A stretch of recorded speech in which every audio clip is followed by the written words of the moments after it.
नमो अरिहंताणं नमो सिद्धाणं नमो आयर्याणं नमो वज्रायाणं नमो लोये सव्वसाहुणं ईसो पंचनमोकारो स्वपावपणासनो मंगलाणं च सव्वेसिं पडमं हवै मंगलं पडमं हवै मंगलम्।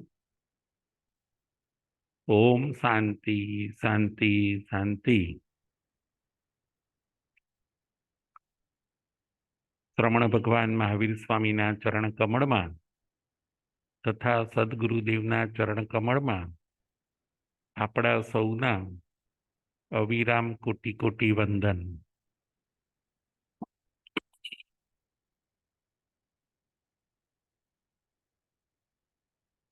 તારીખ 15/1/24, વાંચણી નંબર 3, ધર્મકથાનું યોગ। આજે આપણે કથાના માધ્યમે તત્વને સમજવાનું છે। ધર્મકથાનું યોગ।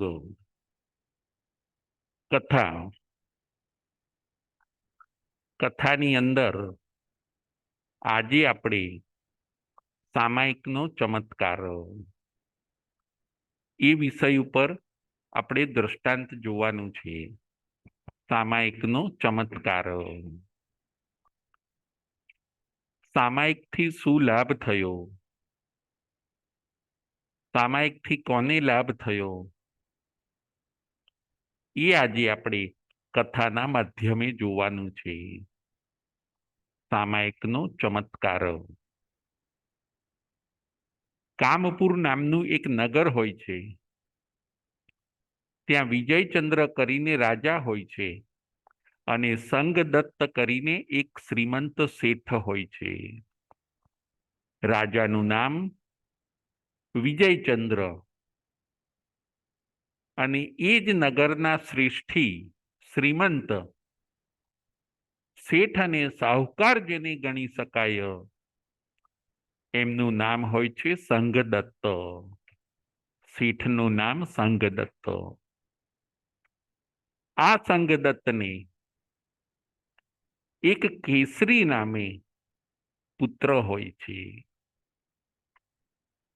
એ પુત્રનું લાલન પાલન થયું, એ પુત્રનો ઉછેર થયો, પરંતુ એ પુત્રને કોઈ સંગત એવી મળી ગઈ, કોઈ સંગ એવો મળી ગયો કે એ પુત્ર યુવાન અવસ્થાને પ્રાપ્ત થતા થતા મિત્રોની સોબતથી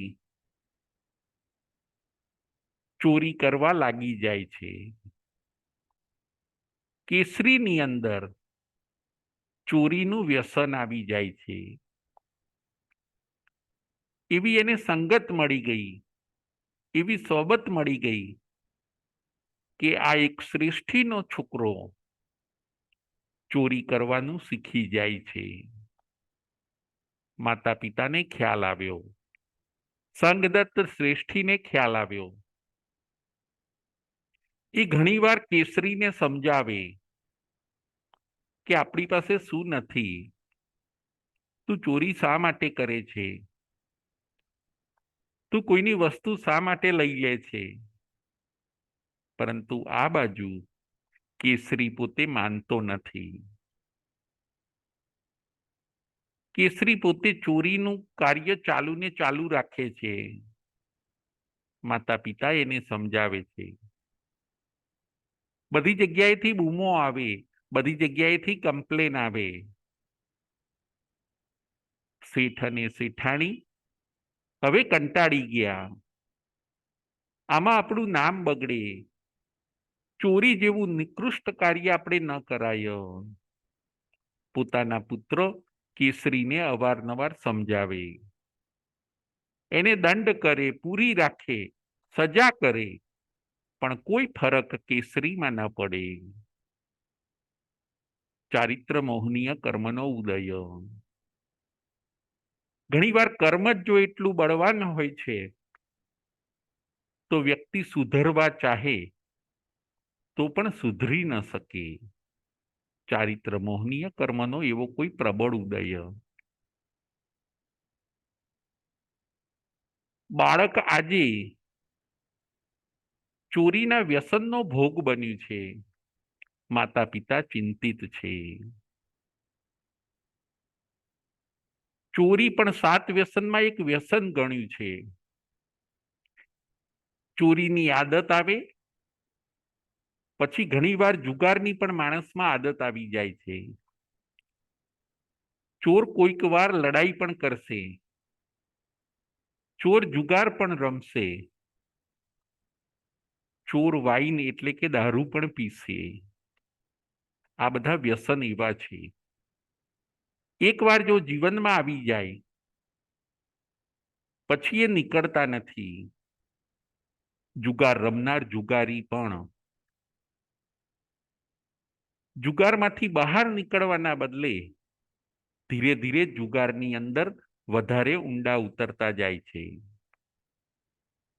વાઇન પીનારમાં પણ એવું છે કે એકવાર એનો નશો લાગી જાય પછી એ છૂટી શકતું નથી. કોઈક ભાગ્યશાળી અને વિરલા જ એને છોડી શકે છે. ચોરીનું વ્યસન પણ એવું છે કે એકવાર જીવનની અંદર ઘૂસી જાય અને એની અંદર જો સફળતા મળતી જાય પછી માણસ એ ચોરીમાં આગળ વધતો જાય છે. આજે આપણે જોઈએ તો દુનિયાની અંદર ચોરીના બનાવો ખૂબ વધ્યા છે. ચોરી થવાનું કારણ શું છે? ચોરી થવાના કારણો શું છે? આજે ખર્ચાઓ વધી ગયા. ખર્ચાઓને પહોંચી વળે એટલી આવક નથી એટલે માણસ આજે ચોરી કરે છે. ખર્ચાઓ વધી ગયા. દેખાદેખી વધી ગઈ. એના કારણે એને પહોંચી વળવા માણસ આજે ચોરી કરશે. મોજ શોખ વધી ગયા. બધાને અપ ટુ ડેટ રહેવું છે. ખર્ચાને પહોંચી ન શકે એ ન કેન પ્રકારેણ એ પોતે શોર્ટકટ શોધશે. કેવી રીતે હું વધારે પૈસા મેળવી લઉં. આજે ઘણી ઘણી કંપનીઓ ફ્રોડ કરે છે. અભણ લોકો જ ચોરી કરે એવું નથી. સારા સારા ભણેલા લોકો પણ આજે ચોરી કરે છે. ઘણી વાર વાંચવામાં આવે, સાંભળવામાં આવે કે આપણે કોઈક કોડ નંબર આપીએ, આપણે કોઈક આપણો કોડ નંબર આપીએ અને આપણી બેંકમાંથી આપણા બધા પૈસા જતા રહે. આપણા એકાઉન્ટમાંથી બધા પૈસા જતા રહે. આ છે ચોરી. વિશ્વની અંદર આજે ચોરી વધી છે. ચોરી કેમ વધી? લોકોની બુદ્ધિ વધી. અભણ લોકો પણ ચોરી કરે છે. એમની જરૂરિયાતો ઘણીવાર પૂરી થતી નથી એટલે એ લોકો ચોરી કરે છે. ભણેલાને વધારે જોઈએ છીએ. ભણેલાને હજી લક્ઝરિયસ લાઈફ જોઈએ છીએ એટલે એ લોકો ચોરી કરે છે. અભણ લોકો આજીવિકા માટે ચોરી કરે છે. એમનું શોષણ થાય છે. એમને પૂરતા ઘણીવાર પગાર નથી મળતા. મોંઘવારી વધતી જાય છે. આવશ્યક ચીજોના ખર્ચા પણ એ લોકો કાઢી શકતા નથી એટલે પછી એ લોકો ચોરી કરવા માટે મજબૂર બને છે. અભણ લોકો ચોરીને નાબૂદ કરવા માટે ભગવાને અપરિગ્રહ વ્રત બતાવ્યું છે કે દરેક જણ જો પોતાની પાસે લિમિટમાં રાખે, કોઈ પરિગ્રહ બહુ ભેગો ન કરે અને જેની પાસે નથી એને જો શેર કરે તો આ વ્યસનને નાબૂદ કરી શકાય છે. ચોરીને જો નાબૂદ કરવી હોય તો પરમાત્માએ બતાવેલો અપરિગ્રહનો સિદ્ધાંત શ્રેષ્ઠ છે અને બેસ્ટ છે. આજે એવું બન્યું છે કે જ્યાં સંપત્તિ છે ત્યાં ઘણી બધી છે, અને જ્યાં સંપત્તિ નથી ત્યાં આવશ્યક ચીજો માટે પણ ફાંફા પડે છે. ગરીબી અને બેકારી, ચોરીનું આ બે મૂળ છે. ક્યાંક ગરીબી છે, ક્યાંક બેકારી છે, એટલે પણ ચોરી થાય છે. પરંતુ સૌ જો શોષણની નીતિને છોડી દે, પોતાના પરિગ્રહમાંથી એ નથી એને આપે, એને શેર કરે, તો કોઈને ચોરી કરવાનો પ્રસંગ ન આવે. આવું બધું ચોરીના બાબતમાં આપણા ત્યાં બતાવ્યું છે. ચોરીને નાબૂદ કરી શકાય છે અપરિગ્રહના સિદ્ધાંતથી. ઇકોનોમિકલ બેલેન્સ જો કરવું હોય તો એ કરી શકે છે અપરિગ્રહ સિદ્ધાંત. અહીંયા કેસરીની વાત આપણે ચાલી છે. કેસરીને માતા પિતા ઘણું સમજાવે છે, પરંતુ એ ચોરી કરવાનું છોડતો નથી. માતા પિતા સંગદત્ત શ્રેષ્ઠી રાજા પાસે જાય છે. વિજયચંદ્ર રાજાને ફરિયાદ કરે છે, રાજા આપ મારા પુત્રને સમજાવો. દિવસે દિવસે એ ચોરીના કાર્યમાં માહિર થતો જાય છે. રાત્રે મોડો આવે છે. હું પૈસા ન આપું એટલે એ ગમે ત્યાંથી ચોરી કરીને મેળવી લે છે. રાત્રે ઘરે મોડો આવે, સવારે મોડો ઉઠે.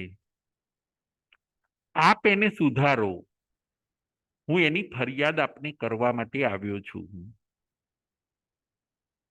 સંગદત્ત શ્રેષ્ઠી વિજયચંદ્ર રાજાને પોતાના પુત્રની ફરિયાદ કરે છે. પછી મને એમ ન કહેતા કે આપે મને આ વાત કરી ન હતી. મેં મારા પુત્રની જેવી હતી એવી વાત આપની પાસે કરી છે. મારો પુત્ર એ ચોરીના વ્યસનનો ભોગ બન્યો છે. એમાંથી એ બહાર નીકળી શકતો નથી. આપ કોઈ પણ સામ દામ દંડ અને ભેદ કોઈ પણ નીતિને અપનાવીને એમાંથી બહાર કાઢો. જેનું ધન ચોરાય છે એ લોકોને આપણે બચાવવાના છે. સંગદત્ત શ્રેષ્ઠી કહે છે વિજયચંદ્ર રાજાને. રાજા કેસરીને બોલાવે છે, ધમકાવે છે, ખખડાવે છે, પરંતુ એનું કંઈ રિઝલ્ટ આવતું નથી. મિત્રોની સંગત, મિત્રોની સોબત એવી હોય છે કે કેસરી એમાંથી બહાર નીકળી શકતો નથી. નીકળવા માટે ટ્રાય કરે છે. બાળકો આજે શું કરે છે એ પણ જોવાનું વાલીની ફરજ છે. બાળકો આજે આખો દિવસ ઘણીવાર મોબાઈલમાં હોય. મોબાઈલ પણ આજે વ્યસન બનતું જાય છે. બાળકની રહેણી કરણીને તપાસો, બાળકના જીવનને તપાસો. એ શું વિચારે છે, એ કોને મળે છે, એ શું જોવે છે, એ કોઈ વ્યસનનો ભોગ ન બની જાય, એ જવાબદારી માતા પિતાની છે. માતા પિતાએ બાળકનો ઉત્તમ પ્રકારનો ઉછેર કરવાનો છે. બાળક કોઈ વ્યસનનો ભોગ ન બનવું જોઈએ. બાળક કોઈ વ્યસનની અંદર જકડાઈ ન જવું જોઈએ કે પછી એ બહાર જ ન નીકળી શકે. હજી એ જ્યાં સુધી નાનું છે, એ કુમળો છોડ છે, ત્યાં સુધી આપણે એને જે રીતે મોટો કરવો હોય એ રીતે કરી શકીએ છીએ. બાળકોની રહેણી કરણીને તપાસો. એને ઉત્તમ આદર્શો આપીને એના વ્યક્તિત્વને મહાન બનાવવું એ પણ માતા પિતાની ફરજ છે. એકલા સાધનો આપીને એ કોઈક વ્યસનનો ભોગ બની જાય, એમાંથી બહાર ના નીકળી શકે અને પોતાનું જીવન રફે દફે કરી નાખે, એવું ન બનવું જોઈએ. રાજાએ ઘણા પ્રયત્ન કર્યા કેસરીને સમજાવવા માટે, પરંતુ કેસરી એકનો બે ન થયો. 2-3 દિવસ 5 દિવસ શાંતિ રાખે, વળી પાછો મિત્રોને મળે, પાછી ચોરી કરવાની, આવેલા પૈસા પૂરા ન થઈ જાય ત્યાં સુધી ઉડાડી દેવાના. આ વ્યસનમાંથી હવે નીકળવું મુશ્કેલ હતું. રાજાએ એને દેશ નિકાલની સજા કરી. પ્રજા હવે કંટાળી ગઈ હતી. રાજાએ એને દેશ નિકાલની સજા કરી. પ્રધાનોને આજ્ઞા કરીને જંગલની બહાર કેસરીને મોકલી દે છે. કેસરી પણ હિંમત વાળો હોય છે, સાહસિક હોય છે, બહાદુર હોય છે, થોડો ભોળો પણ હોય છે. એ કેસરી પોતે જંગલની અંદર રહે છે. જંગલમાં તો આવતા આવી ગયો, હવે અહીં કેવી રીતે હું જીવન જીવીશ? ધીરે ધીરે પોતાના મિત્રોને પણ બોલાવવાનો પ્રયત્ન કરે છે. મિત્રો કોઈ આવતા નથી. કેસરીને થોડી તકલીફ પડવા માંડી. એકવાર એક સરોવરના કિનારે એ કેસરી બેઠો છે. ત્યાં પાણી પીવે છે અને ત્યાં શાંતિથી બેઠો છે. જીવનને હવે કેવી રીતે જીવવું, એટલામાં એણે એક દ્રશ્ય જોયું કે આકાશ માર્ગેથી કોઈક એક વ્યક્તિ આકાશ માર્ગેથી નીચે સરોવર પાસે આવે છે. આકાશના માર્ગે આવે છે. પગમાં પહેરેલી પાદુકા એ પોતે કિનારે મૂકે છે અને સરોવરમાં પાણી પીવા માટે જાય છે. પછી એ વ્યક્તિ સરોવરમાં સ્નાન કરે છે. આ દ્રશ્ય કેસરી પોતે જોવે છે. કેસરીએ જોયું કે આ વ્યક્તિ પાસે કોઈક અસાધારણ પાદુકા છે. પાદુકા એટલે ચાખડી, પાદુકા એટલે પગમાં પહેરવાના ચંપલ. કેસરી ચોરે જ્યારે આ દ્રશ્ય જોયું કે એ વ્યક્તિ આવી આકાશ માર્ગે, જરૂર આ પાદુકા અસાધારણ છે, હું એને લઈ લઉં. કેસરી પોતે ત્યાં જાય છે, પાદુકા લઈ લે છે. આકાશ માર્ગે આવેલો વ્યક્તિ હજી સરોવરમાં સ્નાન કરે છે. કેસરી ચોર એ પાદુકા પહેરી લે છે અને આકાશે માર્ગે હવે ઉડવા લાગે છે. જુઓ, એનું થોડું નસીબ ચમક્યું. એને એક ઉત્તમ વસ્તુ મળી ગઈ. હવે ક્યાંય પણ એ પોતે જાય તો પાદુકા પહેરીને આકાશ માર્ગે જાય અને આકાશ માર્ગે જ પાછો આવી જાય. એને હવે આનંદ થયો. એને હવે ચોરીનું કાર્ય બહુ સરળતાવાળું લાગ્યું. પકડાવાનો કોઈ ડર ન રહ્યો. ઘણીવાર આવો પુણ્યનો ઉદય થઈ જાય ત્યારે માણસ પોતે આનંદમાં આવી જાય છે. અહીં કેસરી ચોરના જીવનમાં પણ એવું જ બન્યું. એને ઉત્તમ પાદુકા મળી ગઈ. પાદુકા પહેરીને રાત્રે રોજ નગરમાં આકાશ માર્ગે જાય. કોઈકના ઘરની અંદર ઉતરીને ત્યાંથી ચોરી કરીને પાછો એ જંગલમાં આવી જાય. આ તો રોજનો સિલસિલો બની ગયો. કેસરી ચોર પોતે રોજ આવી રીતે ચોરીનું કાર્ય કરે. આકાશ માર્ગે જવાનું, આકાશ માર્ગે આવી જવાનું. નગરના લોકો ત્રાહિમામ પોકારી ગયા. કેસરીને દેશ નિકાલ કર્યા પછી તો ઉપરથી ચોરીના બનાવો વધવા લાગ્યા. ક્યારે આવે છે, ક્યાંથી આવે છે, કોઈને ખબર ન પડે. રાજાના માણસો પકડી ન શકે. નગરમાં બધે ચર્ચાઓ થવા લાગી. કેસરીને પકડો. હે રાજા, અમે તમારા રાજ્યમાં સલામત છીએ. અમે અસહાય છીએ. તમે ગમે તેમ કરીને કેસરીને પકડો. રાજાએ પ્રધાનોને આજ્ઞા કરી. રાજાએ ચોકીદારોને બોલાવ્યા. ચોકીદારોએ કહ્યું, રાજા, કેસરી ચોરને પકડવો સહેલો નથી. અમે એમને નહીં પકડી શકીએ. એ ઘણીવાર આકાશ માર્ગે આવે છે અને આકાશ માર્ગે પાછા ક્યારે જતા રહે એ ખબર પડતી નથી. આ કાર્ય અમારા માટે કરવું મુશ્કેલ છે. ચોકીદારોએ પણ હાથ ઊંચા કરી દીધા. નગરજનો ભયભીત છે. ધનની કોઈ સુરક્ષા નથી. ક્યારે કોના ઘરમાં આવશે એ નક્કી નથી. ક્યાંથી આવશે એ નક્કી નથી. રાજા માટે એક ચેલેન્જ થઈ ગયું. ગમે તેમ કરીને કેસરી ચોરને પકડો. રાજા માટે એક ચેલેન્જ થઈ ગયું.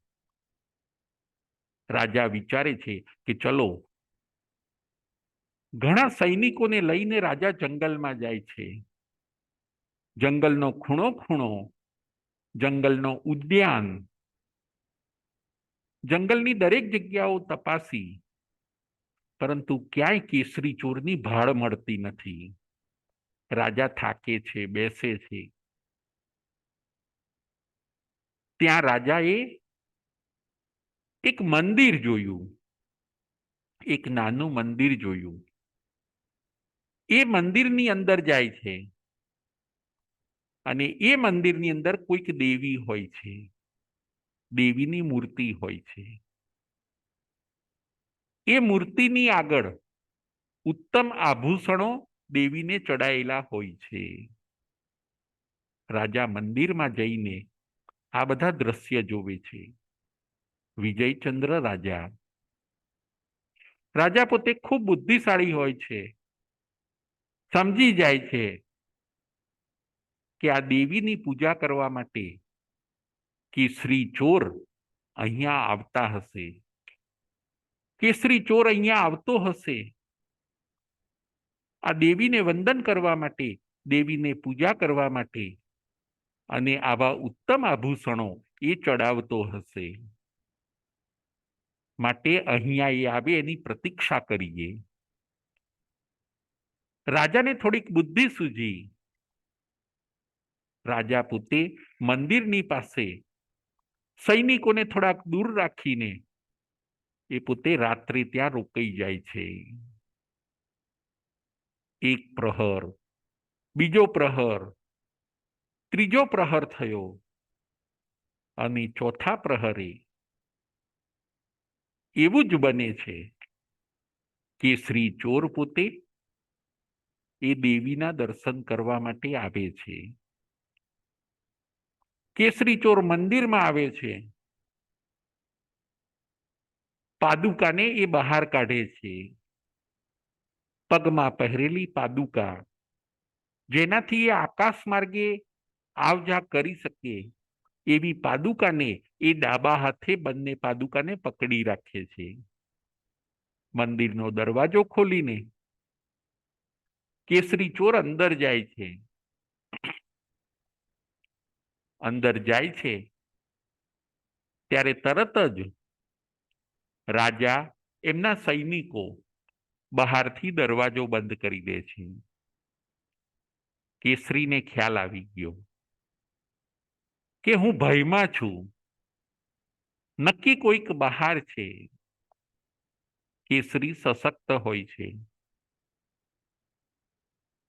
એના હાથમાંથી જે પાદુકા હતી એની સાથે એણે પોતે દરવાજાને ધક્કો લગાવ્યો.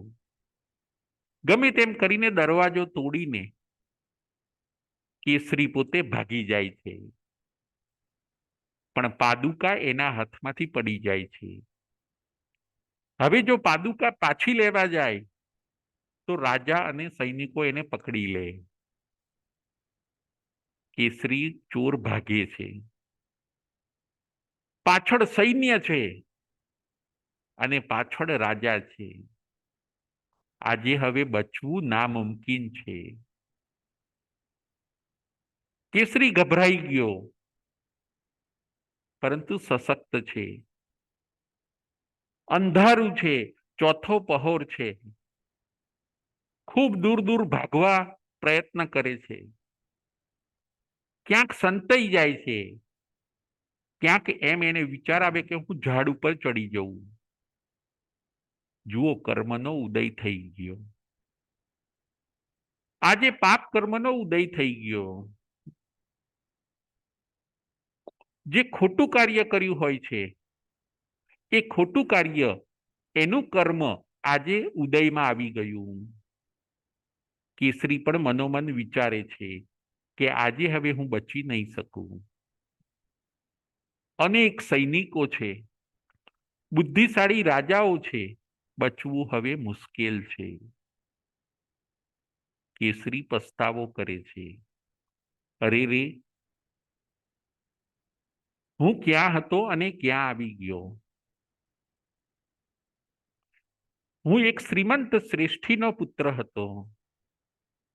બાળપણમાં મને મારા માતા પિતાએ કેવા સરસ સંસ્કાર આપ્યા હતા. હું મિત્રોની સાથે આ ચોરીનું કાર્ય શીખ્યો, એ પણ જરૂરિયાત વગર. અને એ ચોરીના કાર્યએ આજે મને કેટલી મુશ્કેલીમાં મૂકી દીધો. મેં મારા માતા પિતાનું ન માન્યું. ચોરી કરીને અનેક લોકોને મેં રંજાડ્યા. કેસરી ચોર પોતે મનોમન પસ્તાવો કરે છે. આજે હવે મૃત્યુ નિશ્ચિંત છે. કેસરી ચોરે મૃત્યુને સામે જ જોયું. આજે હવે મૃત્યુ નિશ્ચિંત છે. આવું મેં ન કર્યું હોત તો સારું હતું. આવું કરવાની મારે ક્યાં જરૂર હતી. હું બહુ જિદ્દી રહ્યો. મેં મારી ખોટી વસ્તુમાં જીદને પકડી રાખી. મારે આવું કરવા જેવું ન હતું. મારે મારા પિતાની વાત માનવા જેવી હતી. મને રાજાએ પણ સમજાવ્યો હતો. મારે રાજાની વાત પણ માનવાની હતી. હું કેવો મુશ્કેલીમાં આવી ગયો. પસ્તાવો કરે છે. કથાકાર કહે છે, પસ્તાવો કરતા કરતા દુષ્કૃત્યનો પસ્તાવો કરતા કરતા, ચોરીનો પસ્તાવો કરતા કરતા, પોતાની ભૂલોનો કબૂલાત કરતા કરતા એ કેસરી ચોરને કેવળ જ્ઞાન અને કેવળ દર્શન થઈ જાય છે. આ છે પસ્તાવાની તાકાત. દેવો પંચવૃષ્ટિ કરે છે. દેવો દેવદુંદુભી વગાડે છે. દેવો 5 વર્ણના ફૂલોને ની વૃષ્ટિ કરે છે. અને કેસરી ચોરને જે કેવળ જ્ઞાન થયું છે એ મહોત્સવથી સર્વત્ર દેવો અજવાળું કરે છે. રાજા પણ અંજાઈ ગયા. જંગલની અંદર આજે મંગલ થઈ ગયું. કેસરી ચોરને આજે કેવળ જ્ઞાન અને કેવળ દર્શન થયું. રાજા પણ આ ચમત્કાર જોઈને ઘણીવાર તો ડરી ગયા. સૈનિકોને પણ એમ થઈ ગયું કે આ પ્રકાશ અને આ દેવોનું આવાગમન, આ બધું જંગલમાં ક્યાંથી આવી ગયું. પરંતુ રાજા ખૂબ વિચક્ષણ હોય છે, તરત સમજી જાય છે. કેવળ જ્ઞાની એવા કેસરી પાસે નજીક જાય છે. હવે એ કેસરી ચોર નથી, પરંતુ હવે એ કેવળ જ્ઞાની કેસરી છે. રાજાને ખ્યાલ આવી ગયો, કેવળ જ્ઞાનની મસ્તીમાં છે. કેસરીને હવે ભાગવાનો ડર નથી. કેસરીને હવે પકડાવાનો ડર નથી. કેવળ જ્ઞાન અને કેવળ દર્શનની પ્રાપ્તિ કરી લીધી છે. રાજા નજીક આવે છે, સૈનિકો પણ નજીક આવે છે. જંગલમાં આજે મંગલ છે. રાજા વંદન કરે છે. રાજાને ખ્યાલ આવી ગયો કે હવે આ પોતે આમણે કોઈક ઉત્તમ વસ્તુની પ્રાપ્તિ કરી છે. જુઓ, દેવો પણ એમને નમસ્કાર કરે છે. રાજા પણ એમને સાષ્ટાંગ નમસ્કાર કરે છે. કેસરી કેવડી ધર્મોપદેશ આપે છે, ધર્મનો ઉપદેશ આપે છે. રાજા, દેવો અને સૈનિકો બધા કેસરી કેવડીનો ઉપદેશ સાંભળે છે. ઉપદેશ સાંભળ્યા પછી રાજા વિજયચંદ્ર કેસરી કેવડી ભગવાનને એક પ્રશ્ન પૂછે છે કે હે ભગવાન, આપને આ કેવળ જ્ઞાન કેવી રીતે થયું? એનું મને આશ્ચર્ય થાય છે. વિજયચંદ્ર રાજા કેસરી કેવડી ભગવાનને પૂછે છે કે આપને આ કેવળ જ્ઞાન કેવી રીતે થયું? આ ભવની અંદર આપે તો હજારો લોકોને ત્રાસ આપ્યો છે, ચોરી જેવું નિકૃષ્ટ કાર્ય કર્યું છે, માતા પિતાનું પણ માન્યું નથી, છતાં પણ આપને કેવળ જ્ઞાન કેવી રીતે થયું? ત્યારે કેસરી કેવડી એક જ જવાબ આપે છે, સાંભળવા જેવું છે. વાર્તાનો અહીંયા ટર્નિંગ પોઈન્ટ છે. કેસરી કેવડી ભગવાન કહે છે કે ભલે મેં હજારો લોકોને ત્રાસ આપ્યો છે, ચોરી જેવું નિકૃષ્ટ કાર્ય કર્યું છે, મારી યુવાવસ્થામાં આ બધી મારી નાદાની હતી, આ બધું એક જીદ માત્ર હતું, પરંતુ મને કેવળ જ્ઞાન થવાનું કારણ જો કોઈ હોય, મને કેવળ જ્ઞાન થવાનું કારણ જો કોઈ હોય તો એ છે હું રોજ એક સામાયિક કરતો હતો. કેસરી કેવડી ભગવાન કહે છે કે ભલે હું ચોરીનું કાર્ય કરતો હતો, પરંતુ રોજ સવારે મારા માતા પિતાએ આપેલા સુસંસ્કારોના માધ્યમે હું રોજ એક સામાયિક કરતો હતો, અને એ સામાયિકના સાતત્યથી સામાયિક શુદ્ધ કરતો, એના સાતત્યથી મને કેવળ જ્ઞાન અને કેવળ દર્શનની પ્રાપ્તિ થઈ છે. જે મેં પસ્તાવો કર્યો એની અંદર મારા અશુભ કર્મ ધોવાઈ ગયા, અને જે હું સામાયિક કરતો હતો એના પ્રભાવે મને કેવળ જ્ઞાન અને કેવળ દર્શનની પ્રાપ્તિ થઈ છે. આજની આપણી કથાનો વિષય છે સામાયિકનો ચમત્કાર. જુઓ, આ છે સામાયિકનું મહત્વ. કેસરી કેવડી ભગવાન કહે છે કે કર્મ કર્મનું કામ કરે છે અને ધર્મ ધર્મનું કામ કરે છે. હે રાજા, કર્મનો ઉદય આવી ગયો, એ મને પકડવા આવે છે, જ્યારે ધર્મ મને બચાવે છે. કર્મ જો પકડનાર છે તો ધર્મ એ છોડાવનાર છે. કર્મ એ જો મારનાર છે તો ધર્મ એ તારનાર છે. કર્મ કર્મનું કામ કરે અને ધર્મ ધર્મનું કામ કરે. મારા જીવનમાં પાપનો પણ ઉદય આવ્યો. પાપના ઉદય પાપ કર્મએ એનું કામ કર્યું અને જે હું રોજ સામાયિક કરતો હતો એ સામાયિકે એનું કામ કર્યું. જો મને કેવળ જ્ઞાન થયું હોય તો એનું એક જ કારણ સામાયિક માત્ર છે. 2 ઘડીની સામાયિક. સામાયિક એટલે સમતામાં રહેવું. સામાયિક એક પ્રકારનું ચારિત્ર છે. સામાયિક એટલે 48 મિનિટ સુધી 18 પાપને રોકી દેવા. એનું નામ છે સામાયિક. સામાયિકની આ તાકાત છે.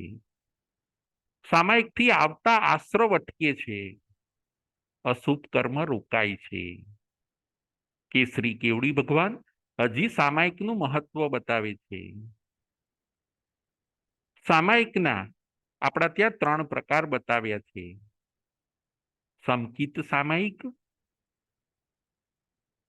શ્રુત સામાયિક અને વ્રત સામાયિક. સમકિત સામાયિક, જેની પાસે સમકિત છે, એની વિચારસરણી, એની રહેણી કરણી એ પણ ઘણા કર્મને અટકાવે છે. સમકિતથી પણ આશ્રવ અટકે છે. સમકિતથી કયો આશ્રવ અટકે? તો કે સમકિતથી 25 પ્રકારના મિથ્યાત્વનો આશ્રવ અટકે છે. માટે પહેલા નંબરની સમકિત સામાયિક, એનાથી પણ કર્મ અટકે છે. બીજા નંબરની છે શ્રુત સામાયિક. વાંચવું, ભણવું, સ્વાધ્યાય કરવી, લેખન કરવું, પ્રવચન સાંભળવું, એ છે શ્રુત સામાયિક.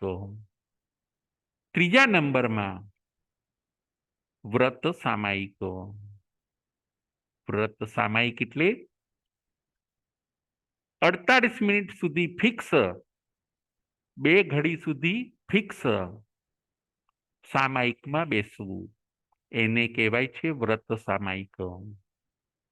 પહેલા નંબરની સમકિત સામાયિક, બીજા નંબરની શ્રુત સામાયિક. આ 2 સામાયિક તો સમકિતી દેવો અને નારકી પણ કરી શકે છે. એક વ્રત સામાયિક એ જ મનુષ્યો કરી શકે છે. મનુષ્ય 3 સામાયિક કરી શકે. સમકિત સામાયિક, શ્રુત સામાયિક અને વ્રત સામાયિક. સમકિતી દેવ અને નારકી માત્ર 2 સામાયિક કરે છે. એક સમકિત સામાયિક અને એક શ્રુત સામાયિક. આ 3 સામાયિકનું કામ નવા આવતા અશુભ કર્મને રોકવાનું છે. ઇન્કમને સ્ટોપ કરે છે.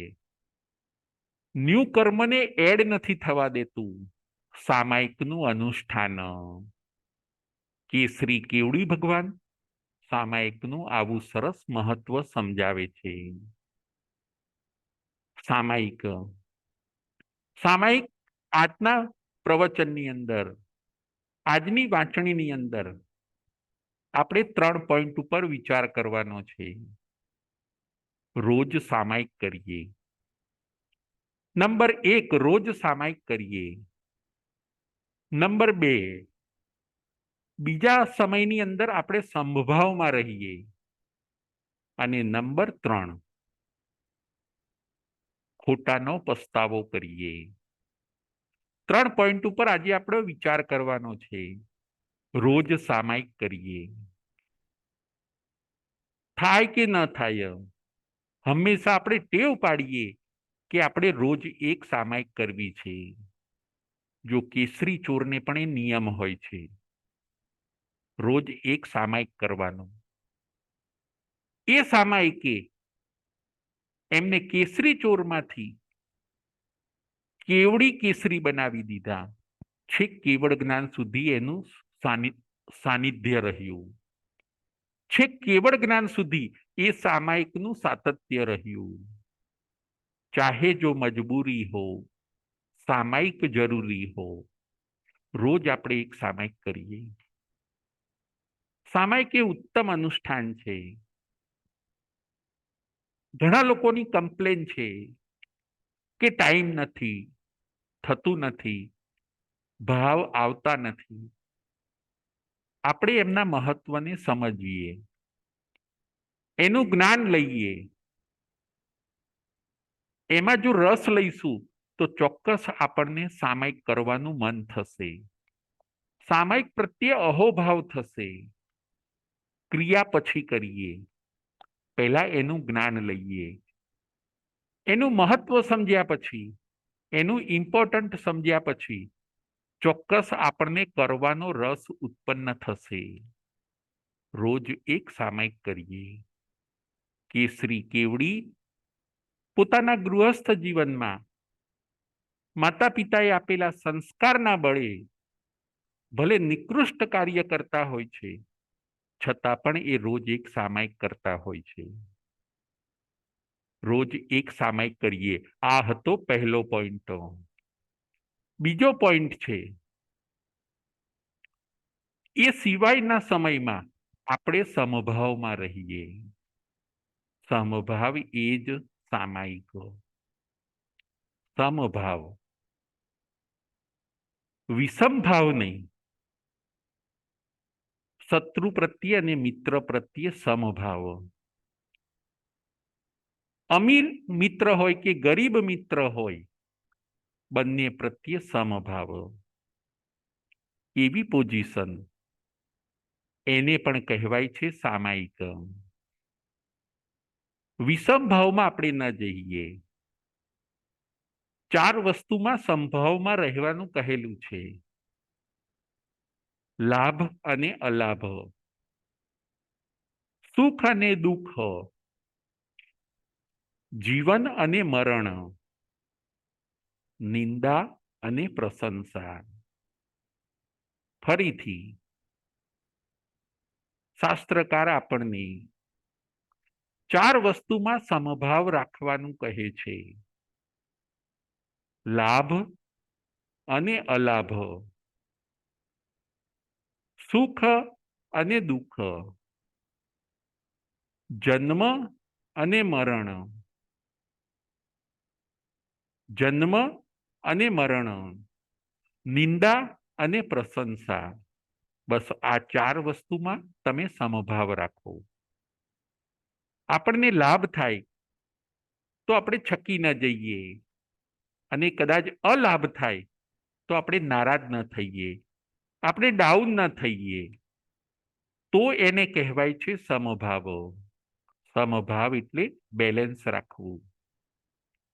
સમભાવ એટલે આર્ત ધ્યાનમાં ન જવું. સમભાવ એટલે આપણે છકી ન જવું. આપણે દરેક પરિસ્થિતિમાં બેલેન્સ રાખવું.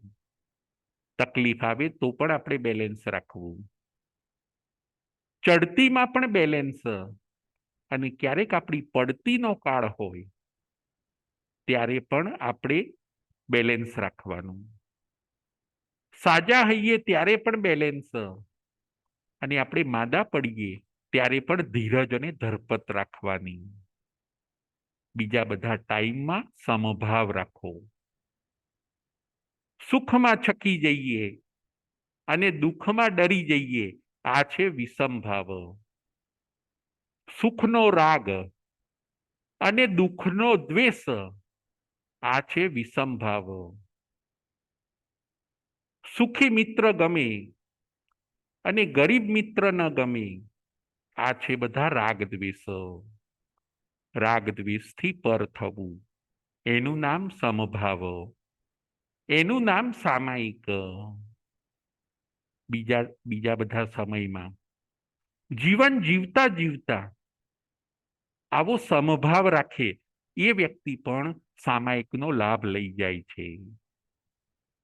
સામાયિક કરીએ ત્યારે તો સમભાવમાં રહેવાનું છે, પણ જ્યારે આપણો સામાયિકનો સમય નથી, આપણે સંસારના કામો કરીએ છીએ, ત્યારે પણ જો સમભાવનું સાતત્ય રાખવું હોય તો રાખી શકાય છે અને સામાયિકનો લાભ લઈ શકાય છે.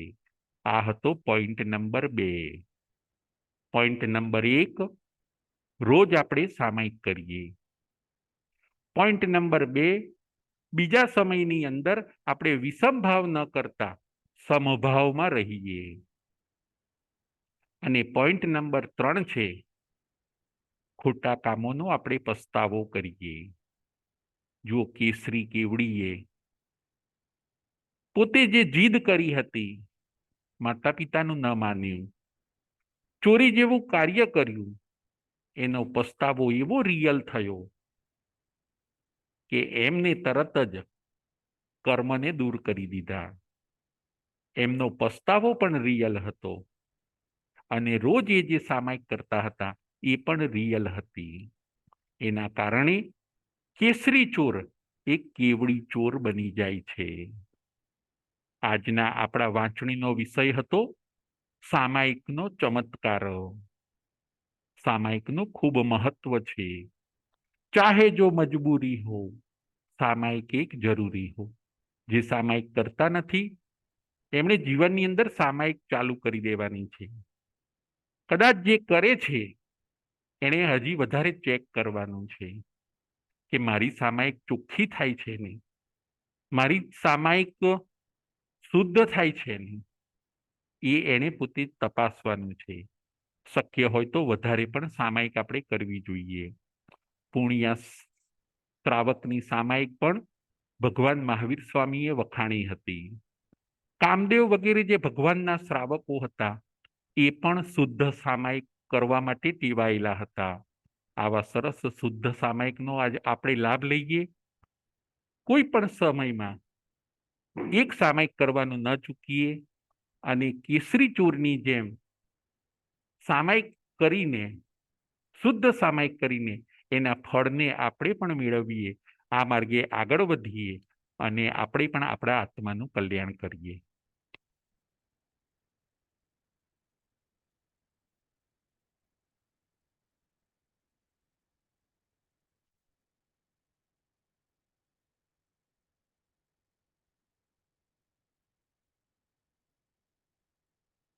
હવે પ્રશ્નોત્તરી.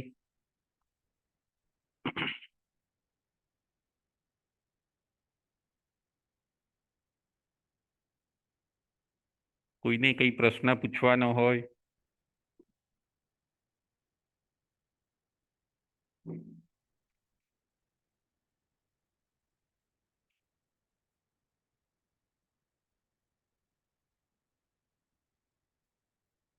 નગરનું નામ, ચાલો હું પ્રશ્ન પૂછું.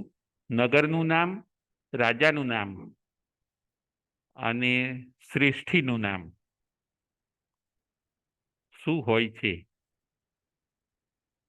આ કથાની અંદર કથાનું નામ, નગરનું નામ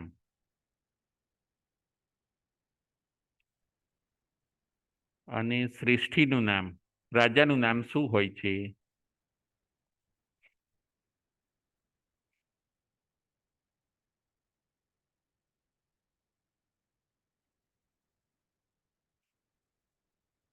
પછી પ્રશ્ન નંબર 2, સામાયિકના કેટલા પ્રકાર છે, કયા કયા? સામાયિકના કેટલા પ્રકાર છે, કયા કયા?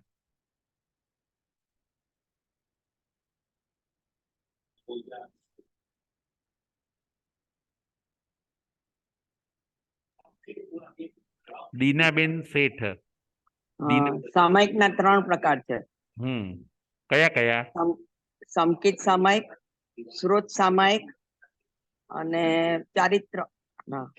બરાબર બરાબર. વ્રત સામાયિક. ચારિત્ર સામાયિક. બરાબર છે બરાબર છે. બહુ સરસ બહુ સરસ. હવે આગળ કોણ કઈ કઈ સામાયિક કરી શકે છે? કોણ કઈ કઈ સામાયિક કરી શકે છે?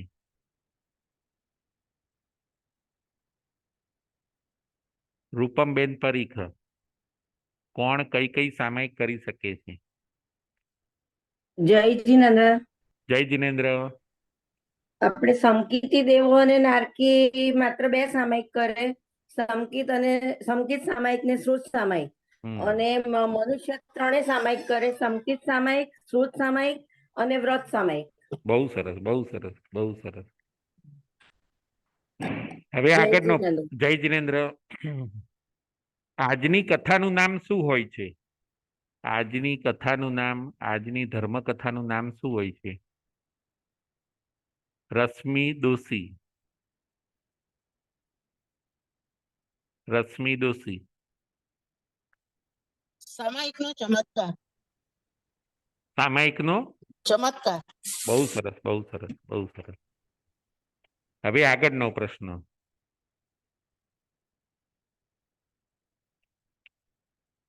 કેસરી ચોર આકાશ માર્ગે શેનાથી જતા હતા? કેસરી ચોર આકાશ માર્ગે શેનાથી જતા હતા? કેસરી ચોર આકાશ માર્ગે શેનાથી જતા હતા? અલ્પાબેન મહેતા.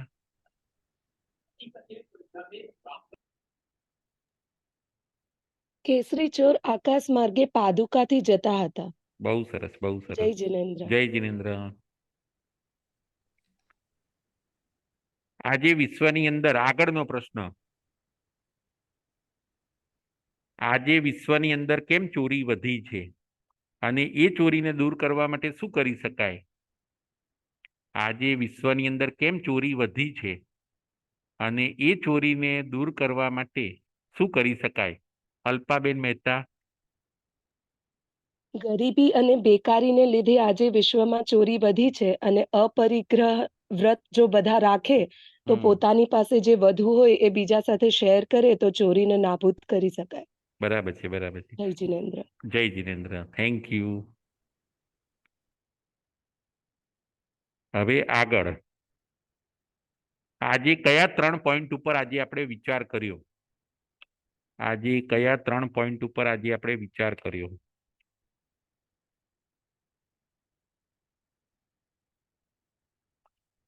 આજે કયા 3 પોઈન્ટ ઉપર આપણે વિચાર કર્યો?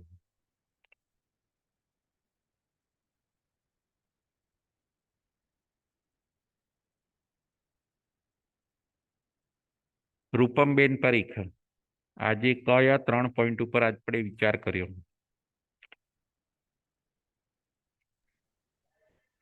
એમાં પહેલો પોઈન્ટ રોજ સામાયિક કરીએ, બીજો પોઈન્ટ સંભાવમાં રહીએ અને ત્રીજો પોઈન્ટ ખોટાનો પસ્તાવો કરીએ. બહુ સરસ, બહુ સરસ. Thank you. જય જીનેન્દ્ર. જય જીનેન્દ્ર. આજે હું વાંચણીની અંદર 3 વ્યસનના નામ બોલ્યો છું. કયા કયા 3 વ્યસનના નામ? આજે વાંચણીમાં હું 3 વ્યસનના નામ બોલ્યો છું. 7 વ્યસનમાંથી 3 વ્યસનના નામ બોલ્યો છું. અલ્પાબેન, 3 વ્યસનના નામ બોલ્યો છું. ચોરી, જુગાર અને શરાબ પીવું, વાઇન પીવું, એ 3 વ્યસન. બહુ સરસ, જય બહુ સરસ. જીનેન્દ્ર. જય જીનેન્દ્ર. વિષમભાવ એટલે શું અને સમભાવ એટલે શું?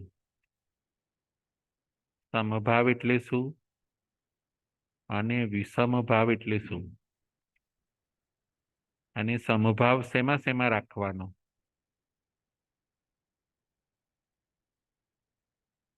સમભાવ એટલે શું અને વિષમભાવ એટલે શું?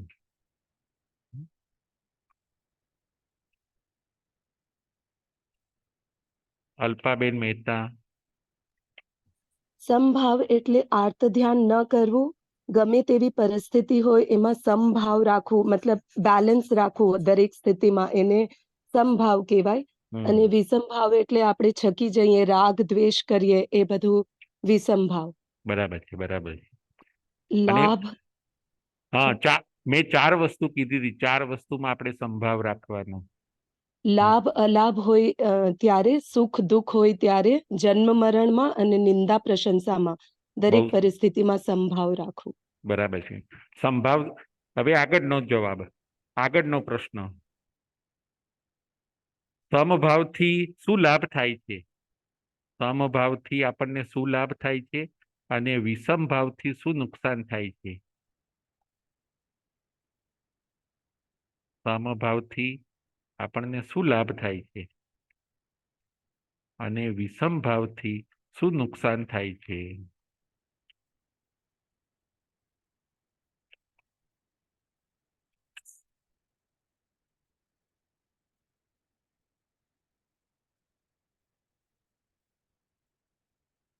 દીનાબેન શેઠ. દીનાબેન શેઠ. સંભાવથી નવા કર્મ આવતા અટકી જાય છે બરાબર, બરાબર છે. અને વિષમ ભાવથી આપણે રાગ દ્વેષ વધી જાય છે કરવાથી, વિષમ હા. ભાવમાં રહીએ તો બરાબર છે. વિષમ ભાવથી કર્મ વધે છે. કર્મ વધી જાય છે, બરાબર રાગ છે. દ્વેષ વધી જાય. હા, ન્યુ કર્મ એડ થાય છે. નવા કર્મ શું હા. થાય છે? એડ થાય છે. એડ થાય છે. બરાબર. જય જીનેન્દ્ર. જય હા, જય જીનેન્દ્ર. જીનેન્દ્ર. જય જીનેન્દ્ર. બધાને પ્રણામ. જય જીનેન્દ્ર.